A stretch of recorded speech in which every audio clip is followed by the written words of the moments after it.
Hi, everyone. My name is Joe Kelly. I am the Community Relations Program host at the Rochester Hills Public Library. I'd like to welcome you to this evening's presentation, Soul Center Mindset, with Courtney Jones of Body and Mind Unbound.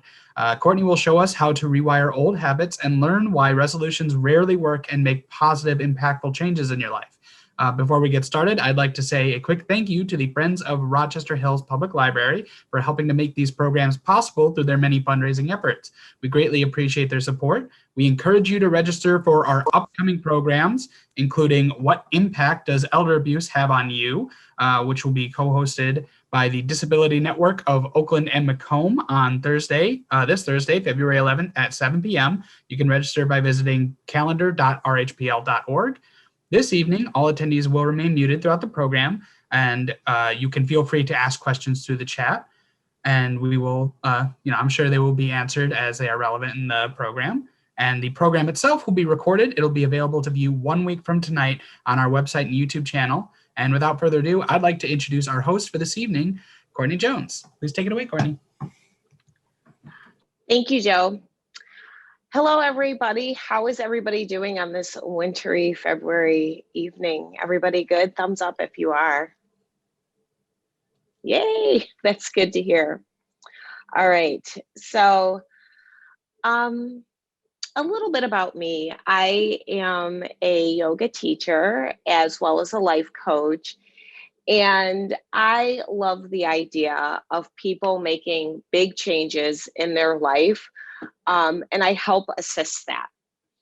And one of the things that I find very, very fascinating is year after year, people fall into this whole idea of having these big impactful changes in their life in January.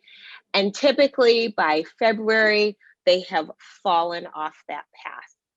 I'm curious, does this ring true to anybody here tonight? If so, raise your hand. Yeah, so the whole idea, and just to kind of share a little bit more of my story is I was one of those people. I would every January 1st put the stake down and I was going to lose 20 pounds and go vegan and,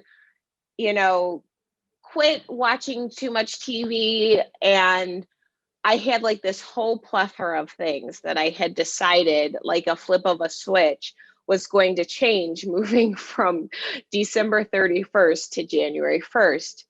And like most people, by this time of year, February, I had failed.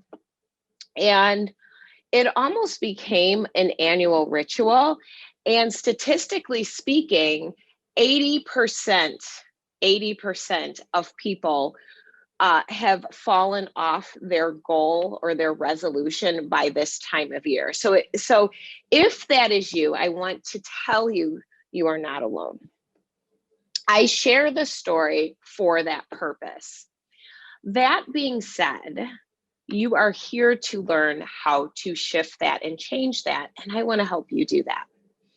So the reason why most people fall off of their New Year's resolution so quickly, usually by February, is people are trying to do too much too fast. And it's very much based in neuroscience. It really is scientific. So when I hear someone say, I'm going to start drinking more water and I'm going to give up smoking and I'm going to start hitting the gym 6 days a week, and when I hear that, I automatically know that it's not going to happen because the way the human brain is wired, it's just not possible. And for people who do it, it'll be like this. It'll be white knuckled for a long, long time, and it'll not be a place that they comfortably fall into.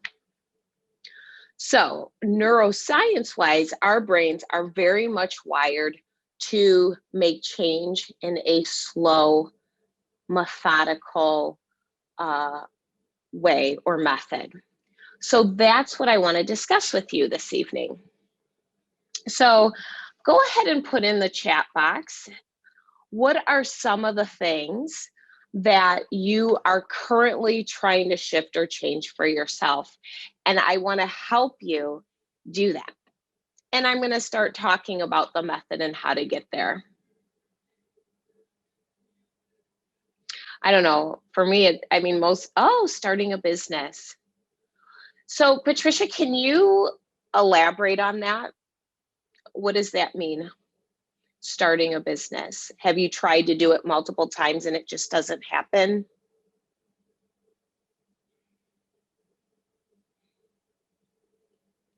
I love it. Losing weight. I think that is almost everybody has that goal, right? I'm going to get in the best shape of my life. Controlling your temper. These are all really great. Reducing eating for sport.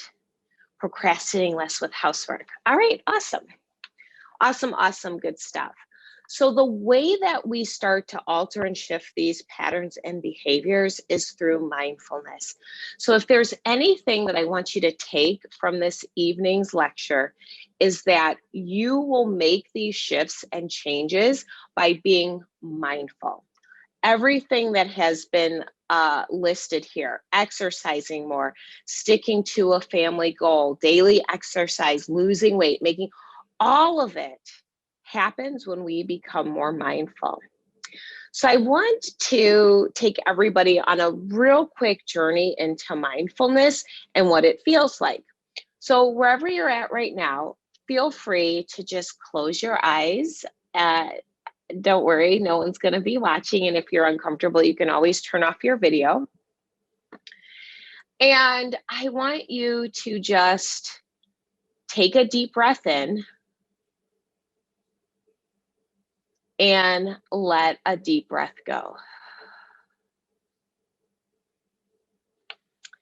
Go ahead and do that again. Just this nice full breath in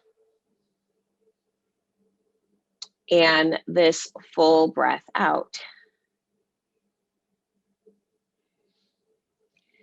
What you have just done with these two simple breaths is brought yourself to more mindfulness.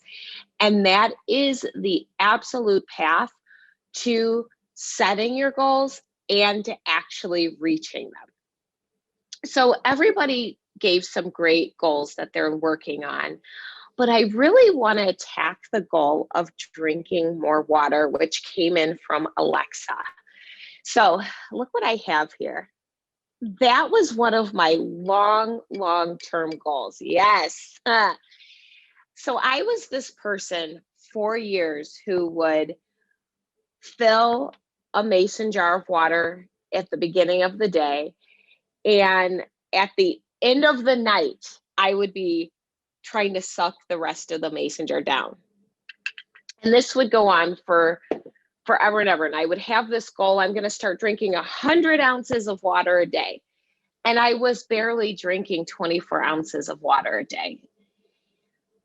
The way that I made the change was not overnight, wasn't in a month. I now drink over 100 ounces of water a day. And I got there, it took me a year. And the way that I did it was I started with, I'm going to drink 1 mason jar a day. And I proved to myself that, yes, Alexa, start small and increase slowly. What ends up happening with most resolutions is most people decide in January they're going to run a marathon in March, proverbially speaking, right? Like, I'm going to do this big thing, and they have not given themselves enough time to make the adjustment. So, like I was saying, this is based very much in neuroscience. So if you will let me geek out on you for a little bit, the brain is made up of 2 locations. There's the stem, and then there's this lobe of the brain. And the stem of the brain is called your old brain. And that is the brain that keeps you safe. That is the brain where you just automatically do stuff. That's not your newer brain where stuff like that you've learned. This is your primal brain. And the primal brain's whole role is to keep you safe. It is to thwart off any type of risk, anything that brings on fear. So think about it. It might not sound like much, but you changing a behavior to your primal brain feels like a fight or flight time response to kick in. So when you don't give yourself time, and I use a rubber band as an analogy. If you don't give yourself time to carefully expand, instead you expand fast, you're going to break. And that's the reality. It is very much hardwired in the brain. So understand, it's not you being lazy. It's not you not knowing what to do. It's not you not having enough willpower. Our brains are literally wired to keep us safe. And believe it or not, changing habits to the brain feels like a threat. It really does. So that's what's happening when you go in and try and change a behavior. So back to the water. The way that you change the behavior is slow. So I tell all of my students, you want to go in with micro, teeny, tiny little steps with any goal that you have. So micro, because you don't want to bring on that threat response with your brain. Okay. So let's break down the water, and then I'm going to give you some more tools. Okay. So for the water, I was probably drinking maybe 16 ounces of water a day when I decided I was going to drink 100 ounces of water a day. So what I ended up doing was being like, yeah, this isn't working. I'm still only drinking about 16 ounces a day and then sucking down another 8 ounces and still not getting it all in. So what I started with, and what I have my clients start with, because I do have one client who's working on getting in more water, is I would have you start with, okay, you're drinking 16 ounces. Your goal is to now drink 24 ounces. So you're adding an extra glass of water. And you would do that for a long time. By a long time, I don't mean a week.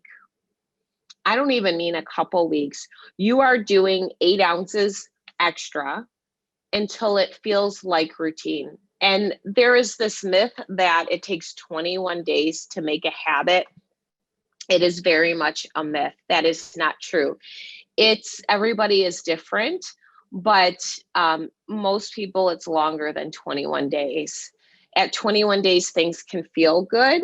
But has anyone ever had the experience of changing a behavior and you kind of get a couple weeks under your belt and you feel really good about it, and then something happens and the next thing you know, you're back to square one? Raise your hand if that's ever happened to you. Yeah, it's because it's not hardwired yet. It takes a while for that to happen. So getting back to the water, I would have you drink your 24 ounces of water till it was so automatic that by the end of the day, you weren't even thinking about, oh, I need to drink my water. It is already happened. You've already had the water. Once you're at 24 ounces, do I have you go up to 48? Absolutely not. I would then say, let's do 32 ounces. This is the exact same thing I did with myself. And it took a year for me to get to where I'm drinking plenty amounts of water a day. At the end of the day, I have drank all the water, but it's small, 8 ounces every few times I reach that threshold of this is normal now. This is my new normal. So you're always looking for your new normal with any type of goal you're trying to set. Does this make sense to everybody? Yeah, thumbs up. Good. Okay. All right. So I want to broaden this a little bit because oftentimes we have a specific goal. Like the water is a very, very specific goal. But what if you are trying to change some behaviors that would kind of be a little more broad? And I think there was one that was touched upon here that I kind of want to I kind of want to go into. Where did I see it? Give me just a second, guys. Okay, so one that is so much what people typically start out the new year in is lose weight and make healthier choices. That's a great goal. But can you see how that's like a huge goal? It's like very broad compared to drinking 100 ounces of water a day. Does everybody see that? So one of the things I tell all of my clients is when making a goal, make it very, very tangible, make it very, very granular. So instead of saying making healthier choices, I'm drinking 100 ounces of water a day. Does everybody get the distinction with that? Yeah. Okay, so we understand the difference, but what if you do want to just be healthier? And what if you do want to lose weight and you just find yourself like, I just want to be healthier. I'm not trying to, lose 100 pounds. I just want to, just be healthier. I just want to stop grabbing pizza and takeout and just be healthier. That's your goal. A lot of that resides up here. I do this. It resides in a subconscious level.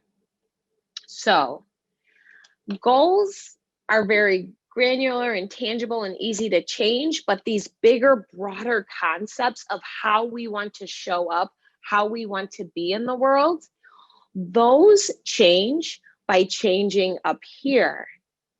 So the reality is we all have constant dialogue going on.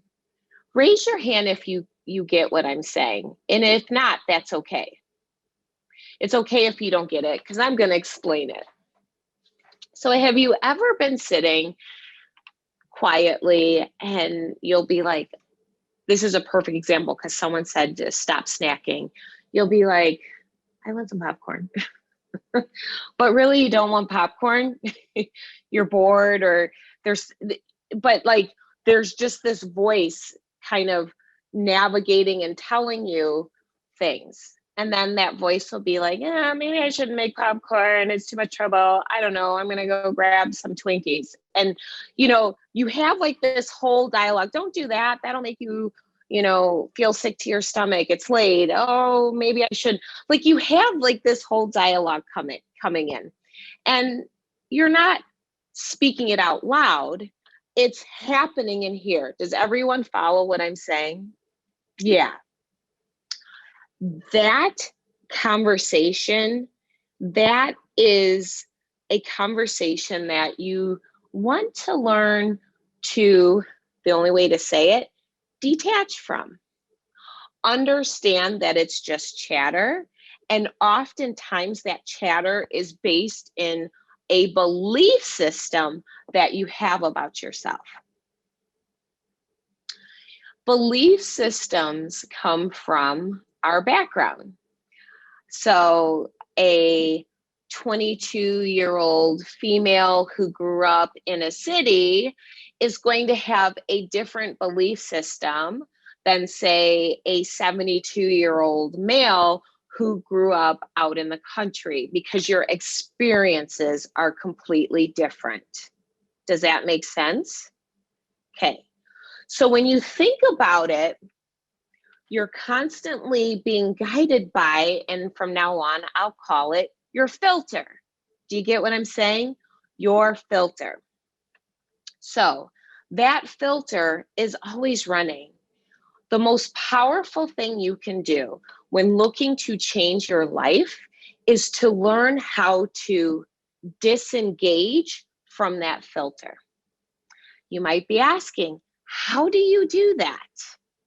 Do you remember back at the beginning of this lecture when I was speaking about the mindfulness and had you come to breath? That's how you do it. So just being more focused and aware is going to help you detach from that constant stream of chatter that is going on. Once you can detach from that constant stream of chatter and see it as not who you are. This is kind of woo-woo stuff I'm starting to say here. But when you start to see that it is not who you are, you can then go in and start to make those bigger, broad brush changes for your life. So let's say you are somebody who, and I'm going to use this example because I was literally talking about this earlier with my husband. I have a family history of diabetes. My mom, my dad, my grandparents, aunts, uncles, all diabetic. And I am really worried about becoming diabetic, and I love sweets. So I am learning how to change that behavior by realizing the chatter that I have around sweets and me deserving them and me wanting them is just chatter. It's not really who I am. Is everybody still following me on this? Okay. So the way that you do that, and I'm going to take out, I journal. I journal all the time. And so what I'm going to share with you is my journaling process. And the journaling process is powerful, but it's only as powerful as you doing it consistently. So when I say I journal, I get up every morning and I journal every morning. And I'm not saying you have to spend hours writing novels. In fact, I'm going to go grab my most latest journal. Hold on.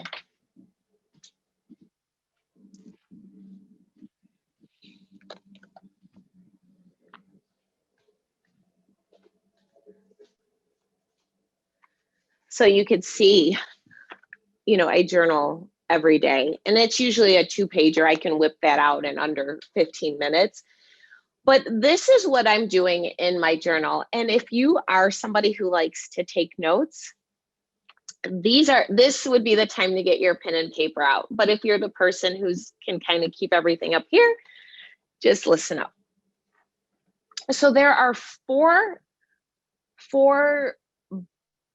buckets that I journal about. And the first bucket is what I just spoke of, and let's call it your language. So I want, and I tell all of my clients to learn your language because we all have one. And the more that you write, the more that you sit down and you get up every morning and you write, you will learn what your language is. So let me give you an example. This time of year, I'm not a winter person. I'm not. In fact, the snow is so pretty today, but I'm not a winter person. So it's like, oh my gosh, right? So I know my language. My language right now is very negative. Honestly, it's cold. Usually we leave for Florida. I've been saying for the last few days, usually I'm on my way to Florida. Like just this conversation that I'm constantly having in my head. So I'm learning my language. That's the first thing you want to do. And your language isn't going to always be the same, but what you're going to find over time as you just journal, and trust me, there's no wrong way to do this. It's just your way. So sometimes I'll be like, I woke up, I felt cold. I'm a little tired this morning. I wish I were blah, blah, blah, whatever. You're just learning what's going on. Really, the best way to describe it is it's kind of like almost like a brain dump. Okay. Then after you've learned your language, you can kind of start to pull away from the language. Okay. The other part of the language, or the other aspect, and honestly, I'm telling you this in not quite the right order. Learning your language would be actually probably the third thing I would have you do. The first thing that we do is counting your wins. So write that down as well. Even though in the pillar system, it's number 4, I do like to have people do that right away. So what are counting wins? Every evening or every day the next morning, you would just write down the good things you've done for yourself. It could be, yay, I got in my 24 ounces of water. It could be, I only hit the snooze button 2 times instead of the normal 4. It can be, I got outside and shoveled the driveway and was smiling the whole time. Whatever it is, okay? You're writing down these wins. And what that does, back to the brain, is it tells your brain like, oh, this is okay. It's positive. It's okay. Because nobody makes change through force, not lasting change. It just doesn't happen. We aren't wired that way. So counting your wins is really positive. So you've got learning your language, you've got counting your wins. Those 2 things, you want to do those every day. I'm telling you, just if you did those, you would realize just such a change in your ability to tackle those goals that you have for yourself. The next thing that I want you to do, and I'm not putting them in order, would be to imagine yourself in the future. So I'm going to go back to somebody who had the broad, it was Carrie Kropa, who had lose weight and make healthier choices. What does that look like? Imagine that for yourself, and you're journaling it. You are sitting down and you're saying today, or not today, in the future, I am lighter in weight. In the future, I've lost 10 pounds. You imagine yourself, I effortlessly pick up the grain bowl with arugula salad and berries, and I drink lots of water, and I forgo the pizza. Like, you really get intentional around how you want to see yourself in the future. And it's really, really important. Believe it or not, your brain doesn't know. So when you start to channel your inner future self, it becomes positive and impactful. I'm curious, were any of you at the vision board experience about a month ago? Was anybody from that here? Some of you are off camera. I don't know if nobody, okay. It was a big conversation around that in the vision board where you put your, it's the same concept. You're putting forth the vision that you have for yourself. But when you do it daily, it's just so much more impactful, like sitting in this space. The 4th and final thing, and I'm saving this one for last because it is really kind of big, is you have to be very intentional and focused around your process and what you're going to do. And the way that you do that is daily, and I make a little checklist. Like, you can see my little checklist here from this morning. My little checklist are the things that I want to get done that are very supportive of who I want to show up as, who I want to be in my future self. Does that make sense for you guys? Thumbs up. Is everybody getting that? So let me just say, it's not enough to make a checklist. I'm even looking at my own checklist, and I haven't read yet today, so I'm going to have to do that when I get off this call. It's not enough to just create a checklist. You also want to watch and monitor what you are doing. So the way that I do that is I have 8 words that I focus on, and I use the 8 words in any tasks or goals that I've set forth for myself. There's some messages coming in, so I just want to read them. Yes, so this is just from this morning, but So I think that was Soulette Aguirre. Okay. Somebody else said, I'm not a writer person as well. The person who asked, oh, okay. All right, I'm a little behind. So should we rewrite our language? Patricia, can you give me a little bit of clarification what you mean by that? Are you talking about when you are going in and coming up with your goal? When you ask, should we rewrite our language? I don't see Patricia.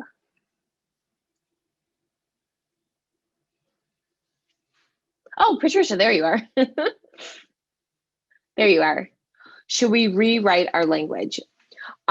So it's your language is a little bit different than what you are intending for the day. So the language is kind of just that soundtrack that's kind of going on in your head. And when you start to watch it, you're going to notice, you're going to wake up some days, carpe diem, right? And then some days you're going to wake up and be like, I need to pull these covers over my head. So you're going to start to hear the distinction in the different languages. You're going to start to find that one language is very supportive, carpe diem, and one language is not as supportive. But understand that it's just a language. It's not who you are. Does that make sense? Yes, perfect. So once we start to get that, the language is kind of always going, but that language is also a driver. We can then start to, instead of listen to the language, understand that it's just a story. It's not necessarily real. It's not necessarily who you are. So did I answer your question, Patricia? Yeah. So you're not rewriting your language. Your language is one thing. What I'm asking you to do is come up with intentions for the day, how you want your day to look.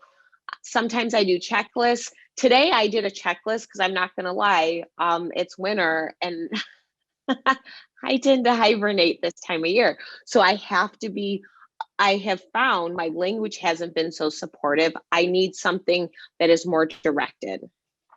So on my laptop here, I have a sticky note and it stays on my laptop. It's been on there for a long time. I've had to rewrite it multiple times, and I'm going to give you the 8 words. Has everyone here heard of yin and yang? Everybody knows what yin and yang is. Everybody knows. Yeah.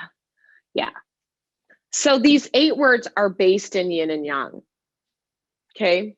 So I'm going to give you the yin words first. Okay. So if you have a pen and paper or your phone out, I'm going to give them to you right now. The yin words include compassion, wisdom, creativity, and patience.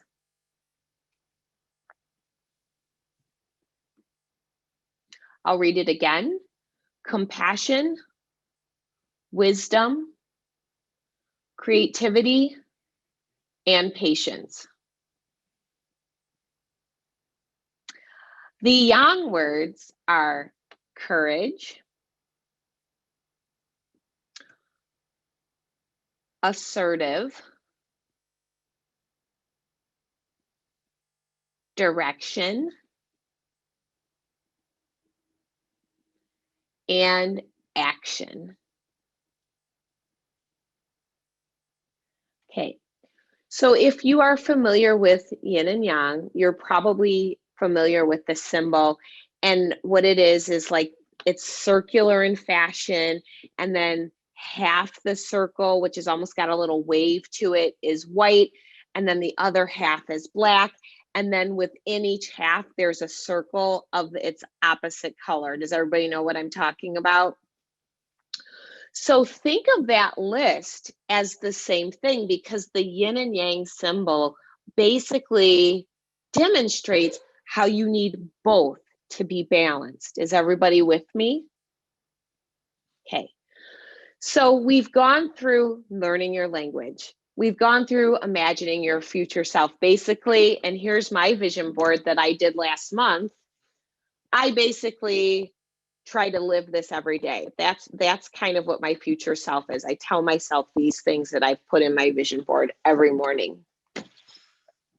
I count my wins. Woohoo! I got all my water in, or woohoo! I said no to the extra chocolate, whatever it is, counted the wins.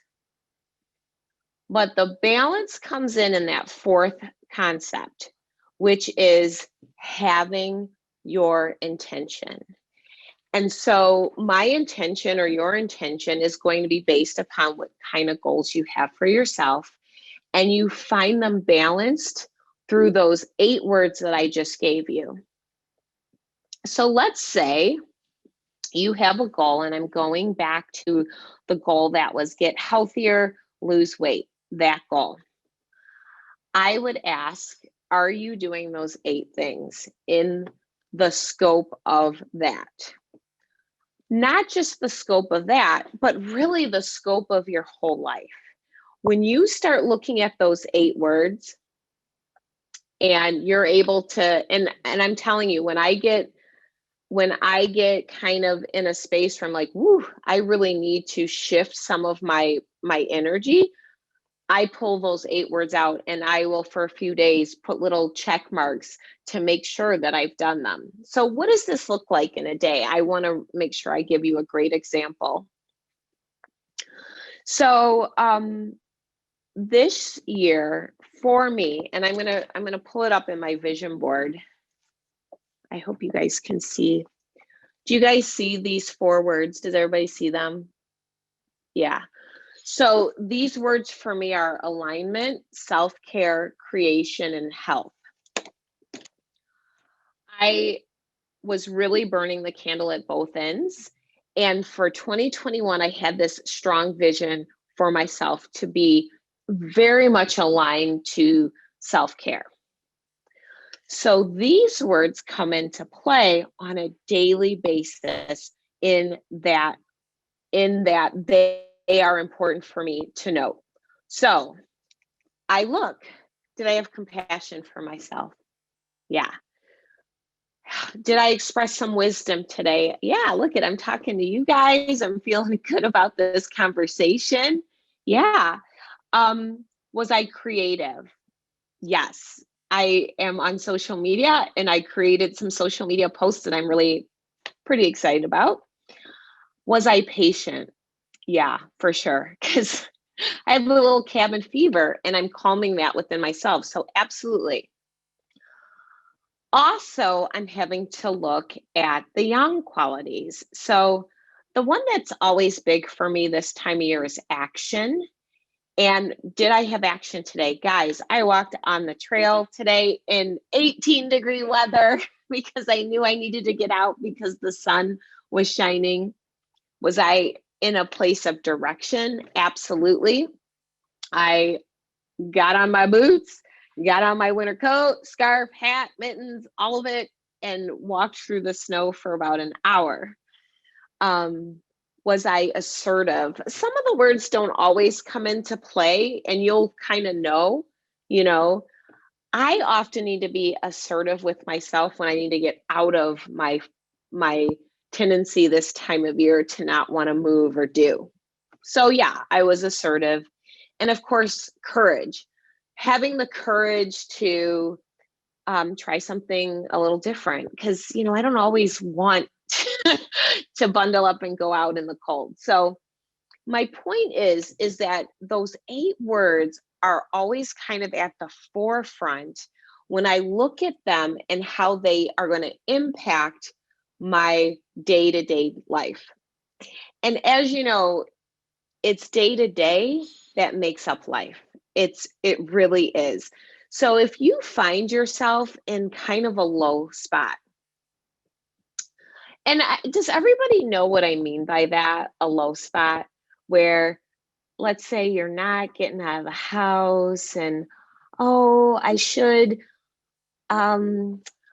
exercise, but I'm not, or I really should start writing that book I want to write. Or I think somebody said, I really should start my business. Maybe you have an online business and you find yourself not doing those things. These are the 8 words that you want to start asking yourself.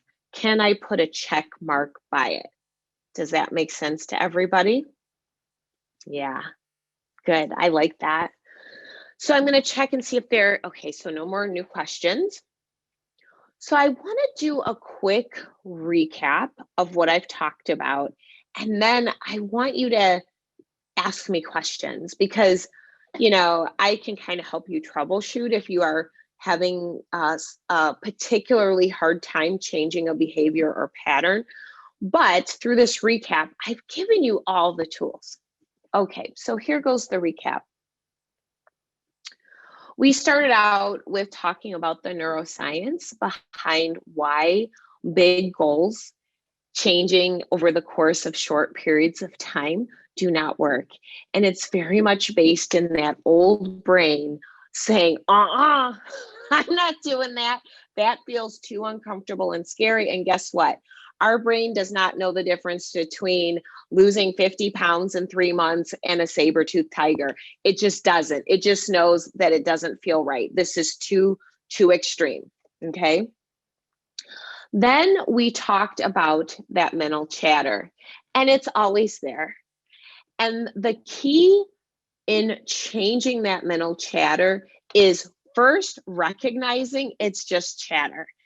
And that is huge. And then once you realize it's chatter, learning how to, it's hard to turn it off, but learning how to detach from it. That mental chatter becomes a lot of your language. So one of the things we start to do is learn our language, learn the words that we're saying to ourselves, learn the conversations that we're constantly having with ourselves. I want to go a little bit deeper in that. So let's say you are like me and you're not a fan of winter. I'll keep the winter analogy going.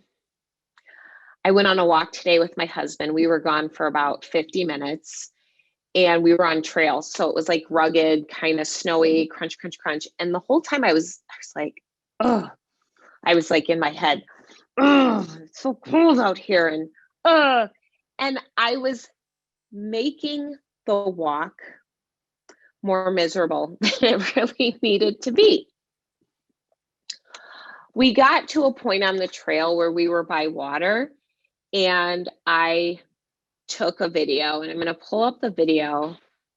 I think it would be too hard to share on here. I know you can share files, but I'm not going to mess with that.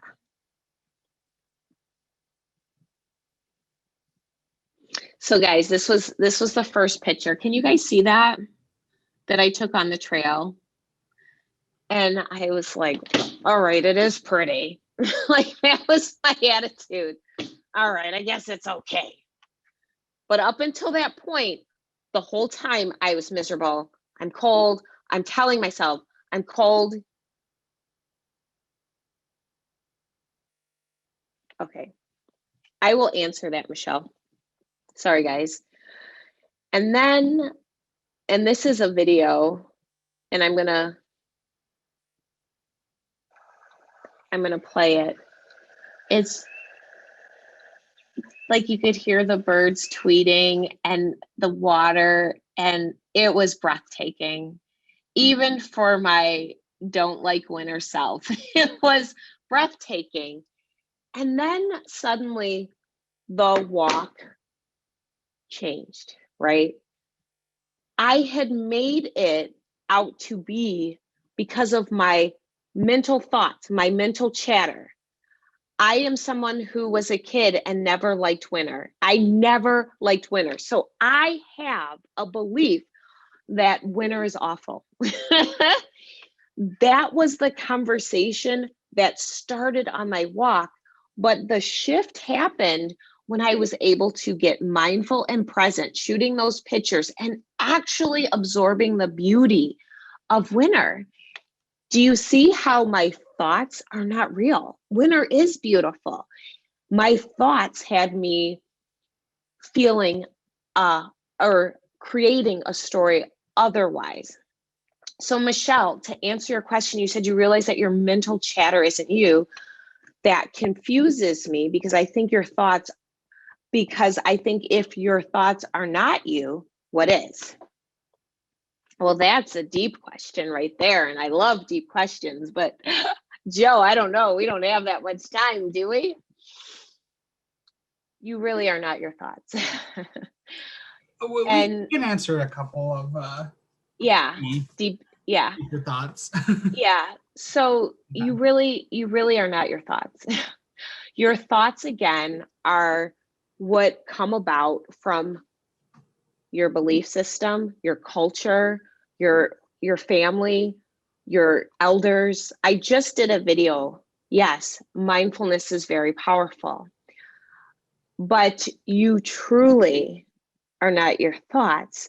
And once you can kind of grasp that and understand that you are beyond that, you open up a power space for yourself. And that's where you can really make those big shifts in life. And on a small scale, the power shift for me today was getting out and, being in this one space about winter, and then being on the trail and being like, oh my gosh, this is beautiful, right? Thumbs up if you are picking up what I've laid down, because I know it's kind of heavy, but your mind is so vast. Another example of how we are not our thoughts. I'm giving you guys all the personal stuff here. Innovation Hills. No, I was not at Innovation Hills. I was on the Clinton River Trail, but further towards downtown Rochester than Innovation Hills. So let me give you another example of how you're not your thoughts, okay? Growing up, I never liked my feet. I'm giving you too much information, aren't I? I know. I'll do that. I never liked my feet. I had big feet. I wore braces on my feet as a child. I always had to wear corrective shoes. I had a lot of foot issues, and that became a thing. And my thoughts were always, because I had to wear orthotics, and back then the special shoes were not at all cute. And I just had this thing about my feet, and it followed me. That thought was so seared in my brain. Growing into adulthood, I never wore cute shoes because I thought my feet were ugly. Like, I had this whole thing. I have children. They're now going to be 21 this year. But at the time, my daughters were young. I have twin daughters. And my daughter was about 8. And she looked down at my feet and she goes, "Mommy, you have the prettiest feet." And I was like, "What?" She goes, "They look just like Star Doll feet," which was a doll that she played with. She thought I had the prettiest feet. She goes, "Your feet are so pretty. They look just like my Star Doll's feet." Do you get what I'm saying? Totally, completely, utterly changed my perception. Like, what? This whole time I've had this story around my feet. And here my 8-year-old daughter, in all her little child wisdom, is like, "Your feet are so pretty, Mommy." It completely was like, oh my gosh. So that's the power of understanding you are not your thoughts. Your thoughts are very, very fallible. They just are. You will go down rabbit holes of what happened in your past. And trust me, you don't really remember your past. You remember the feelings that you had. So you might think something horrible happened in junior high when I fell in the lunchroom and all the kids were laughing at me and my best friend, blah, blah, blah. You'll have this whole big story. You'll be 40 years old, still having this while you can't eat chicken pot pie, right? And the reality is it probably didn't quite happen as you believe it to be. Our thoughts are very fallible. Our memory is very fallible. So you have to learn to be mindful and to disengage. We went down a little rabbit hole and I apologize. I want to get back to our recap because I definitely want to give you guys a chance to answer questions. So the recap. So learning how to hear your language is really powerful and important. And then once you have that language, you start designing how you want to have your day go, what kind of intentions you have for the day. And maybe it's like, today I intend to really be mindful with my eating. Today I intend to really make sure I have vegetable at every meal. And that's it. Don't go too crazy in the beginning. And then you remember the 8 words. You're going to check into them and make sure that you are directed, you have action, you're compassionate to yourself, you are creative in your day. All these things are going to help round you. The other 2 components of your journaling are going to be, and these are my favorite, is the wins. Like, no win is too small. Like, I'm telling you, like, seriously, there are days where I'm like, I didn't eat that extra candy bar. Like, that's a win, right? So again, reiterating to your brain, we're making these changes and this is beautiful and this is good and don't be scared. Come along, okay? And then another powerful tool is just embracing and imagining your future self and who you want to show up as and how that person does it. What does that person look like? So kind of, I know I keep going, I'm trying to use different examples.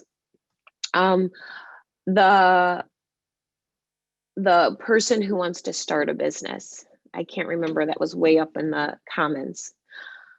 What does an entrepreneur do? Use these 8 words. Does an entrepreneur wake up and get on Facebook for an hour and then maybe do a little work, like learn the behaviors? We all know the behaviors of somebody who's starting a business. It's a hustle, and learning how to be very directed. These 8 words will help get you there. So that was the recap. I know it's like hard to kind of put all of this in a 90-minute conversation, because I have clients that I work with for months and months and months to alter those behaviors, because again, your brain is hardwired to keep you safe, and your habits make you feel safe. That's why they're habits. So I want to open it up to any questions. And Joe, do you think it's good to have people unmute? Or do you think the chat box is best? I prefer unmute. It's just the way I roll. I like the connection. Can we can people unmute, or if they raise their hand, can I unmute them? Or typically at the library, we like to keep, just for our presentations, usually it muted. But okay, yeah, if that's all right. yeah, that's perfectly fine. Jennifer, do I have a book? No, but guess what, Jennifer? I have been wanting to write a book, and that's kind of one of my what's it going to look like kind of things. So when I do, you'll be the first to know. This is all good information. Oh yeah, Renee, I like that. Yeah, I'm telling you, the yin and yang for me is game changer. Because let's all face it, we're all doing the best we can, right? And some days our best is really different than, someone else's best. So learning how to just kind of find yourself, and I actually have a word for it. It's not really a big word. It's just being in flow. When you get in flow and you feel that, you know what it feels like. All of it kind of feels good. So yeah, I'm glad you're going to add those. Would you Carla, mind if I read off some stuff for you? Like, I could read off some questions for you. Yeah. Yeah. So Carla says, I'd like to work on being more organized, which does not come naturally for me. How would you direct someone to start this goal? Thank you. Awesome lecture. Awesome, Carla. Um, when you say you want to work on being more organized, give me, oh, thank you, Renee. Give me, Carla, an example on what part of your life you want to feel organized. Because, like, that's kind of broad. Give me something really, really tangible. And then I'm going to direct you on your steps. I think we can get My home. So are you saying you want your home to be more orderly? Closets and rooms. Okay. Yes. Awesome. There you go. Because that helps me a lot. Okay. I think we can get Brett off mute since he is requesting it. I think it might be easier for him to answer. Okay. On mute, so I'm gonna go ahead. Let me answer Carla's question really quick, and then we'll unmute Brett. Okay. So Carla, in your home, so the idea of maybe having clutter in the house and not being organized is do you feel like you have a hard time getting rid of stuff? Do you feel like you lose track of time? Do you feel like I've just always kind of had a lot of things? Like, give me a little bit more.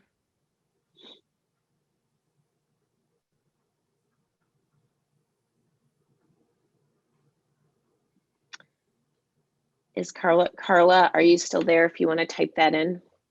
While Carla types that in, let's unmute Brett. Getting asked to unmute. I think that'll allow it. Let's see.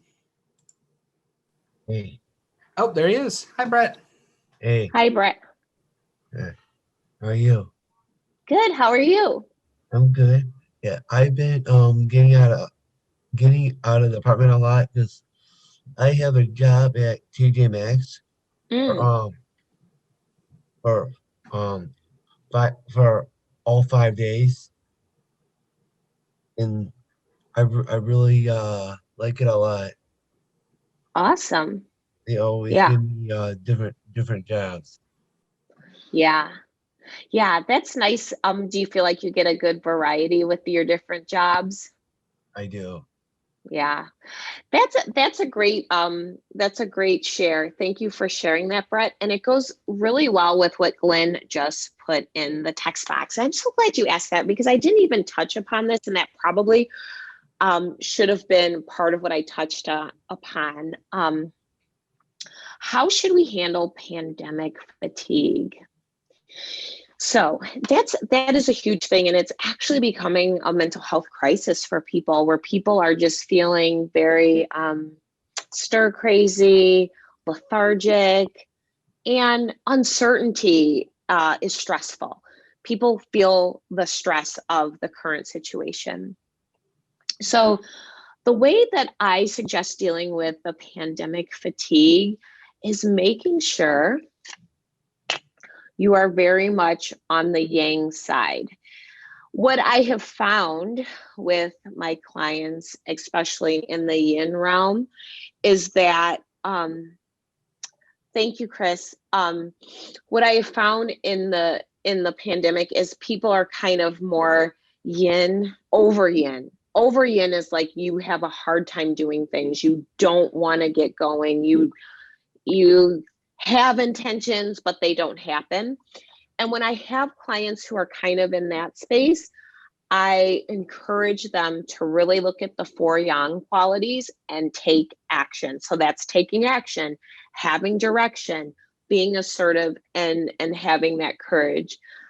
The reality is the pandemic has been a year now that we've all felt this uncertainty. And that is challenging. That is mentally challenging. But it is powerful to have direction and action. So, what are the silver linings to the pandemic right now? I know I personally, thank you, Ricardo. I know I personally have benefited from my husband working from home, and we can at lunchtime go for a walk. So you really do have to shift. And again, it's those thoughts. You have to learn how to disassociate or detach from the thoughts, and then just move yourself towards that balance. So am I having direction? Am I using wisdom? Am I being creative? So those things all kind of come into play. Yeah, Glenn, awesome. Doing language. Yeah, because I mean, the reality is, yeah, it's hard having this life where you don't go out as much, but don't you find that you have a lot more time? You know, you really do. I started making jewelry, and that's a great thing for me. I've been reading so much. Oh my gosh, I've been getting through books and I'm loving that, whereas I never took time for that. So, kind of figuring out during this pandemic, what are the things that kind of light you up? Like for me, jewelry making is fun. For me, reading new books is fun. Maybe for you, you want to learn a new language. Or my husband and I were laughing when we were on the trail because we were in our boots. And I was like, we were supposed to get cross country skis because we saw someone cross country skiing on the trail. And I was like, we really need to make that happen. So maybe during the pandemic, thinking of new things you want to try and do and immerse yourself in. Carla, you are back. You had technical difficulties, hard to get rid of sentimental items when you are done. Oh, I know that feeling, Carla. Are you still on? Hopefully, yeah, there you are. Oh, I know that feeling. And I'm not going to lie. I still have the gowns that I brought my twin daughters home in, and they're literally like this big. Like they aren't going. They're not going anywhere. I'm keeping those, right? So I understand that. So you have to figure out your comfort level in getting rid of stuff. And I say this because, and this is where your soul kind of comes in, we're not all the same, you know? We're not. And you have to honor what feels right for you.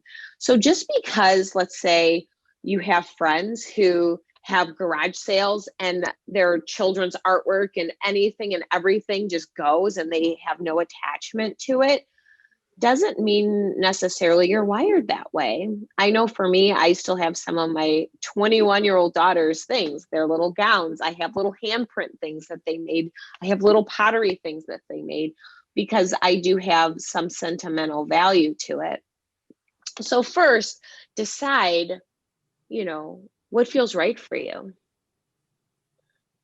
Then, yeah, the KonMari method worked really well for me. Exactly. So that method talks about sparking joy. And I love that. Like, does this feel like something I should hold on to? Does this make me happy? But even more important than that is knowing what's right for you. Because I mean, I have a girlfriend who holds nothing.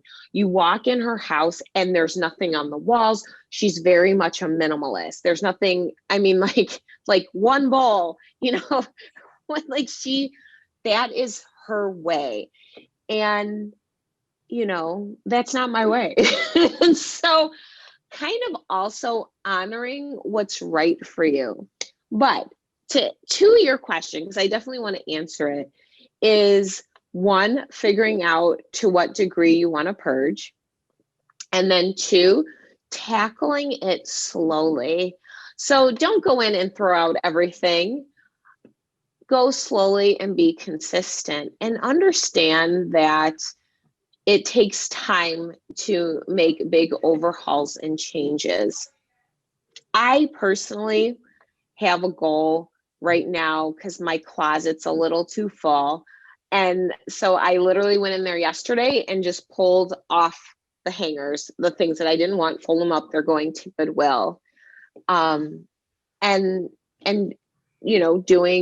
doing that room to room. You don't have to do it quickly. In fact, I suggest you don't do it quickly. I suggest you take your time. And Renee, that was a great recommendation. The KonMari, is it KonMari? I have it around here somewhere. Method of sparking joy with your possessions. As far as making it neater and more organized, I do feel like sometimes things are either in your wheelhouse or not in your wheelhouse. And I know a lot of highly organized people, and it's just how they're wired. So my recommendation on that, Carla, would be you can hire somebody to kind of help you get organized. Years ago, I read this book too. And I mean, I know at least they used to have it at the library because I got it there. It was called The Fly Lady. And it gave some great ways to it was taking someone who wasn't organized and getting them organized. And that to me spoke to me more than the Kondo Marie method. Fly Lady. I would check out that book. And when I say it's old, I picked it up when my girls were newborns, like 20 years old. But the stuff in it, I still use. Like, she was somebody who was always a mess, always had, every intention of getting stuff done. And then the end of the day, she'd be like, I didn't get anything done and my house is a mess. And she devised an awesome method for getting stuff done. But the Fly Lady has been online Facebook Lives. Oh, so she is still around. Awesome. Yes. Yes, yes. Yeah, the Fly Lady, I'm telling you, is so good. And what I like about her is she was somebody who was not inclined to be organized. Because if you're already inclined to be, it's like if you're, a basketball player at 6'8" and someone's like, I want to dunk, and they're 5'2". It's not, you're not quite lining up in the same way, right? So I would definitely check them both out. But Fly Lady, that one was really good and really helpful for me to get me more organized. Does anyone else have any more questions? Go ahead, Alexa. Are you going to type it in or?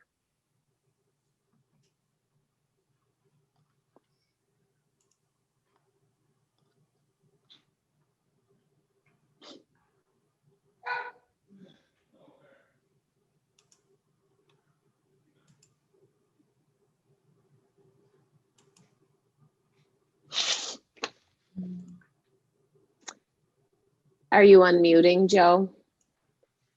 Or should Alexa just type it? I can unmute Alexa. Okay.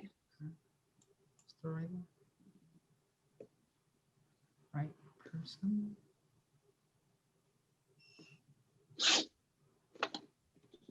Look at me get my water in.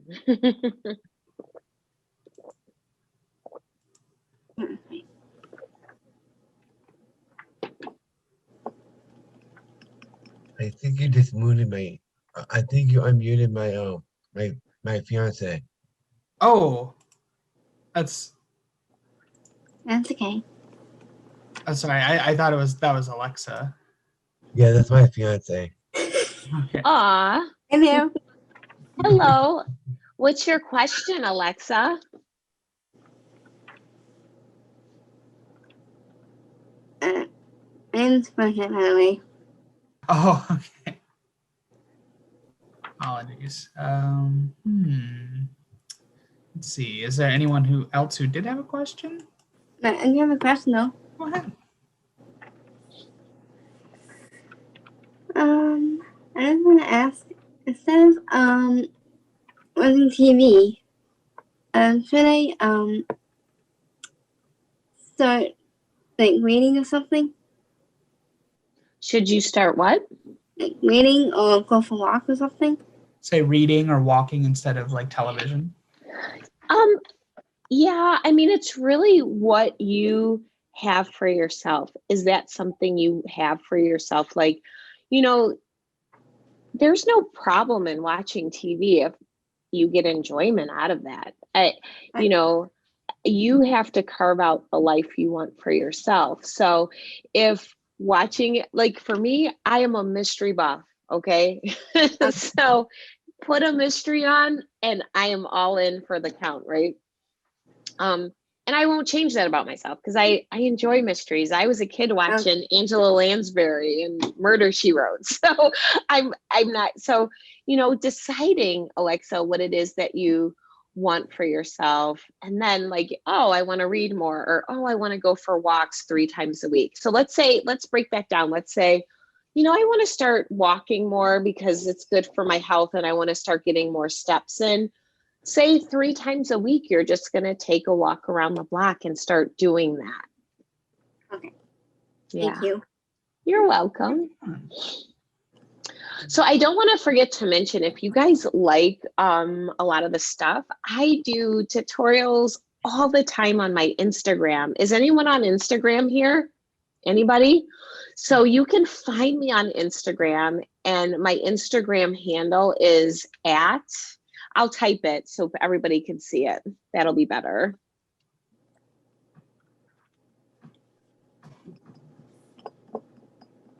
At Ms. Courtney Jones. And as a matter of fact, right now I have a story up that might interest all of you. And so I always post, so it's always active.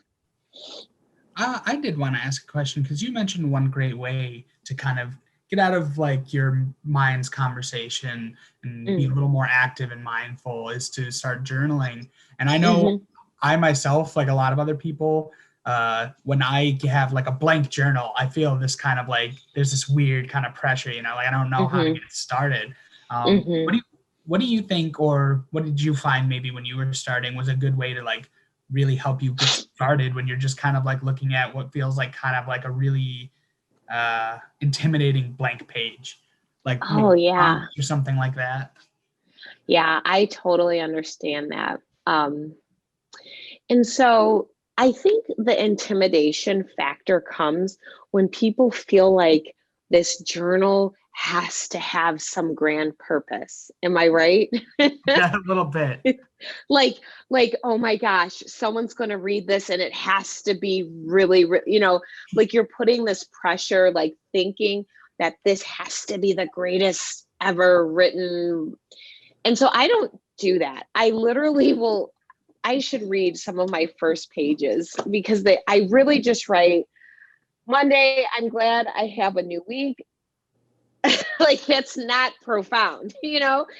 I just like 2-1-2-1. Oh, cool day today. I'm having a really good morning. I slept in until 7:45.